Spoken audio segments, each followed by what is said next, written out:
I'm not trying to become someone new. I'm just trying to take better care of who I already am.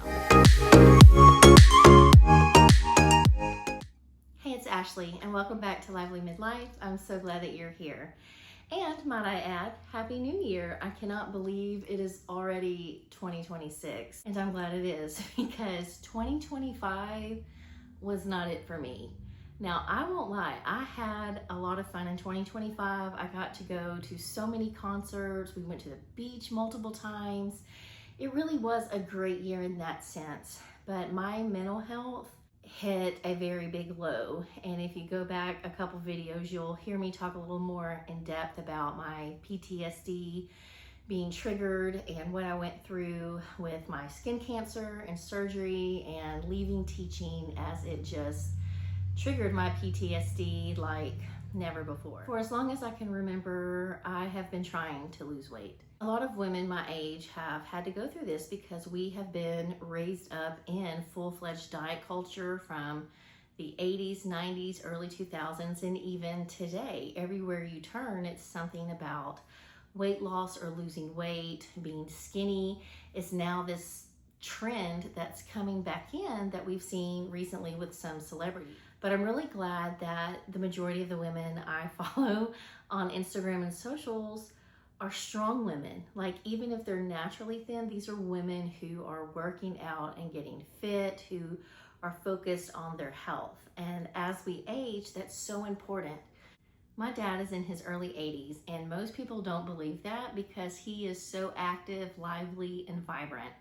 And because he's been so active his entire life, he has aged really well. He has taken care of himself the best that he could, and he's really a good motivation for me to pay attention to my body as I age and to make sure I'm taking the best care of myself. There's absolutely nothing wrong with making New Year's resolutions. Some people do really well with that. They like to have a clear goal or intentions, and I am that way too. I like the fresh start that a new year brings.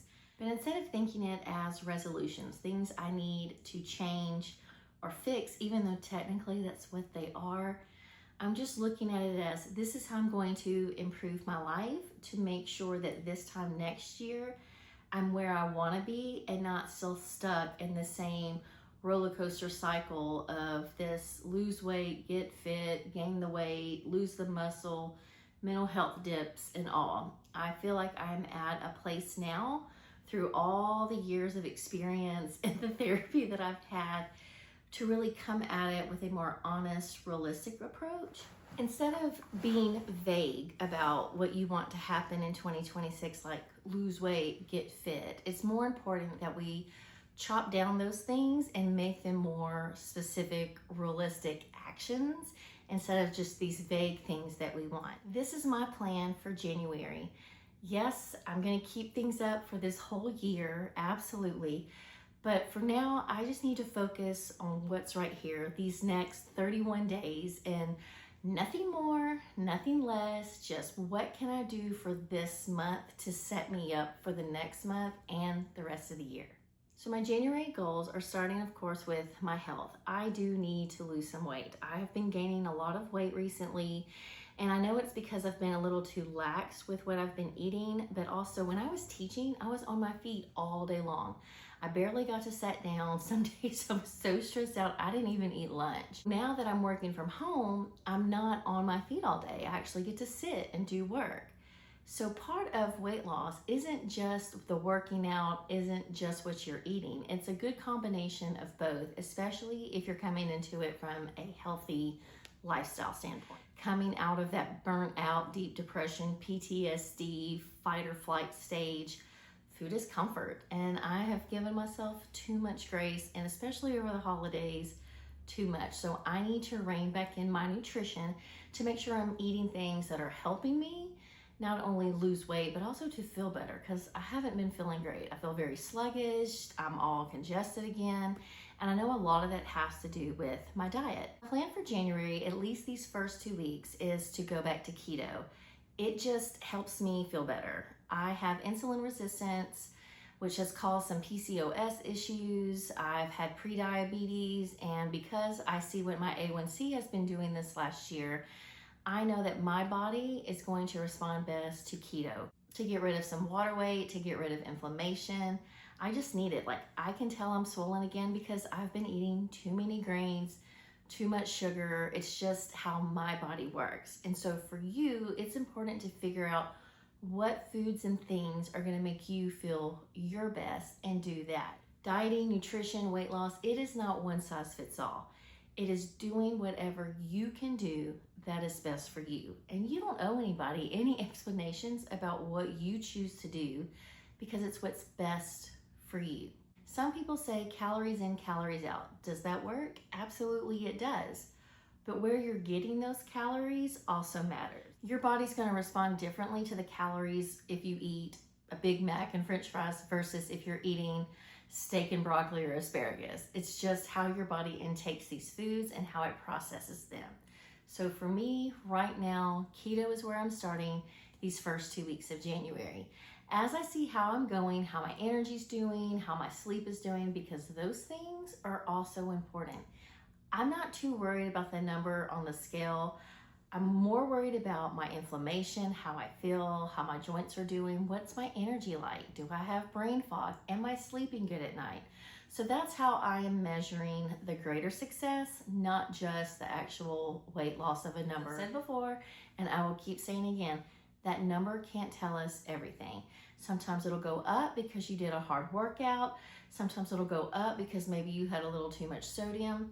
Sometimes it's gonna drop fast simply because it's water weight. Number can't fully give us the whole scale picture. So we have to find better ways to measure success and our health with non-scale victories. For me, it's mostly how I feel and how I'm sleeping. So first 2 weeks of January, keto. And then the second 2 weeks, I'll decide once I get there.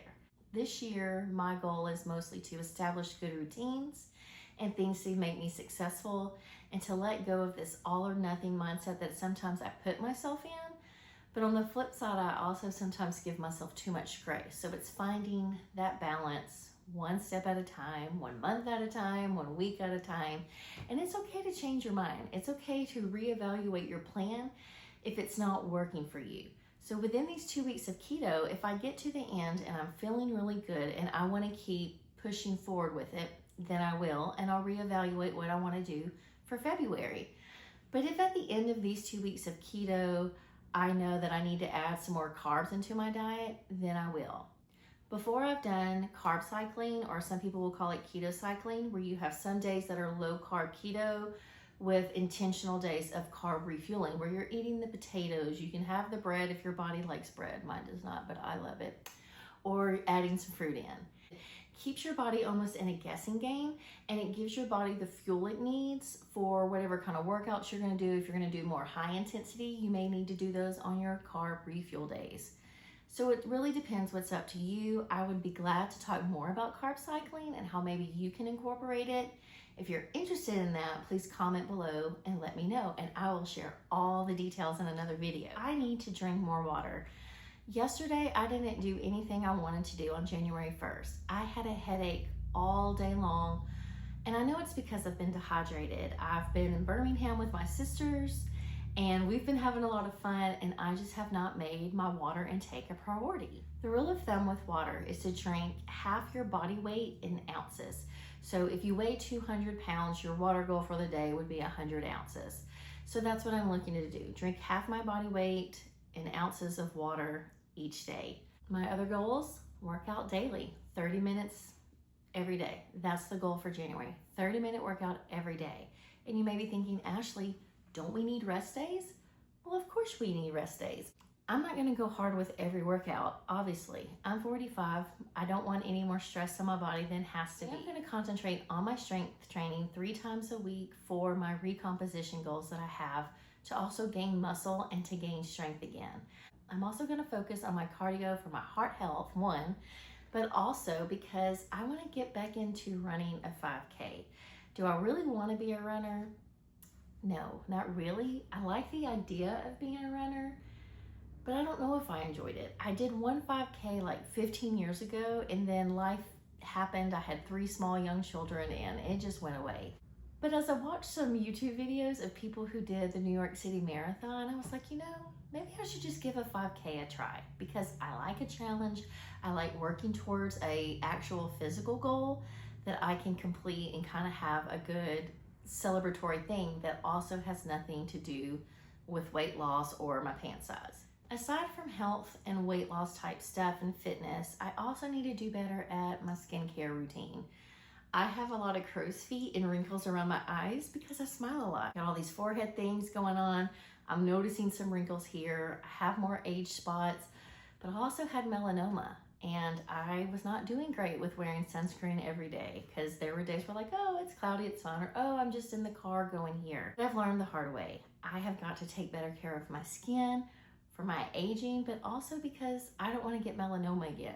Another goal for January, including this skincare routine, is to build it into my morning and evening routines, because with teaching, I was so wired and on and overstimulated all day that I would just come home and crash. I wasn't taking my makeup off most nights.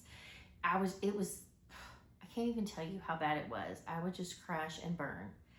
But now that I'm not in that high stress environment, I really do need to establish a good morning routine. What am I going to do when I wake up besides sit around and drink coffee and get to work? No, I probably need to add in some movement there. I need to make sure I'm washing my face in the morning and putting on my sunscreen. I am a horrible sleeper. My mother didn't sleep good. I sleep very lightly. And usually I'm so tired in the evening, I don't have a problem falling asleep, but I do have a problem staying asleep. Any little noise or light will trigger my brain and the ADHD keeps going, and then I have a hard time falling back asleep. So I'm hoping by creating a good nighttime routine that fits in well with the days we're at home, and then also the days I don't get in till late because my boys had a basketball game, I need to find a good routine that I can stick with. If you have ADHD like I do, then you know that sometimes routines are hard. We need routine, but sometimes we get bored of routine because we need more spontaneity and we go off our feelings. But the goal for January is just to find a routine and stick to it as best as I can and reevaluate as we go along. Another goal I have for January is to stop doom scrolling. I love social media. Obviously, I have a YouTube channel, Instagram, and TikTok. I'm not opposed to social media. But for me, having ADHD, again, I find myself doom scrolling too much because I'm looking for those dopamine hits.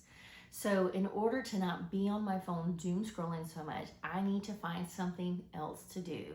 I have 3 books a friend has given me. She knows I love a good suspense thriller. So my goal for January is to read at least 2 of those books. But also a nonfiction book called The Untethered Soul. I looked into this book, the more it seemed like this would be a really good fit for me. I will be having to travel some, so coming up with these routines and systems to help me take better care of myself, I'm going to have to figure out how I can keep these things implemented on busy travel days. I need to find systems and routines to help me stay consistent, because it's not about being perfect. It's not about the all or nothing mentality. It's about staying consistent. Maybe one day I don't hit all my goals. Maybe I have an off day and I'm just not feeling well, or I get sick.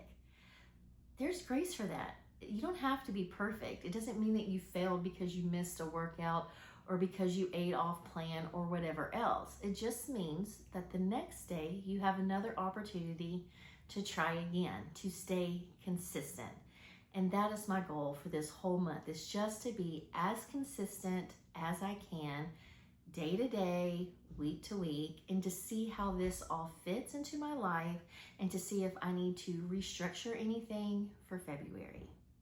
These are my goals. Remember, this is about progress, not perfection. This is a month to really try new things, see what's working for you, develop the systems and routines, and whatever doesn't work, you can let it go and start again in February. It's not that big of a deal. Thank you so much for watching today. I really do hope you have a happy new year. I hope you accomplish all your goals this month and this year.